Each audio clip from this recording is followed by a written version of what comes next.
কালিয়াগঞ্জ শহরের অলিগলি থেকে আবর্জনা তুলে ডাম্পিং গ্রাউন্ডে নিয়ে যাওয়ার সময় পুরসভার ট্রাক্টর থেকে রাস্তায় ছড়িয়ে পড়ছে বজ্র।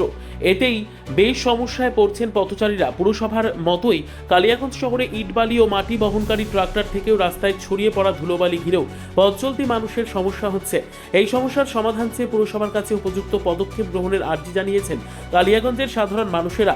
সাধারণ মানুষের অভিযোগ, পুরসভার আবর্জনা বহনকারী ট্রাক্টরগুলো ঢাকনাবিহীন, ফলে আবর্জনা নিয়ে যাবার সময় ট্রাক্টর থেকে কিছু বজ্র বাতাসে উড়ে রাস্তায় পড়ছে। এতেই ভীষণ সমস্যা হচ্ছে পথচারীদের।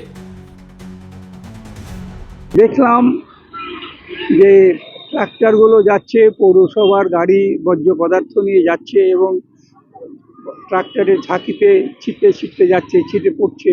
সেই জন্য আমি দাঁড়িয়ে পড়লাম।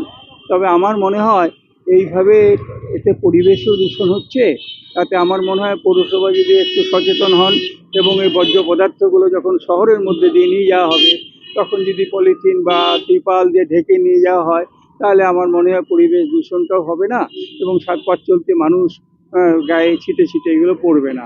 এই ব্যাপারে যদি পৌরসভা একটু সচেতন হন, তাহলে আমার মনে হয় ভালো হবে। আমি একজন সাধারণ নাগরিক হিসাবে এই আবেদন রাখছি পৌরসভা। এখন পরিষ্কার করছি, যদি নোংরা হয়ে যায় পরবর্তীতে, এটা একটা খারাপ জিনিস।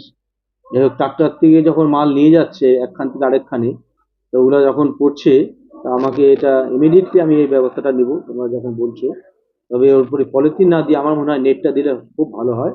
তাহলে মালটা হয়তো নিশ্চয়ই ওখানে আটকে যাবে, কিন্তু বের হবে না। এটাই অবশ্যই করবো।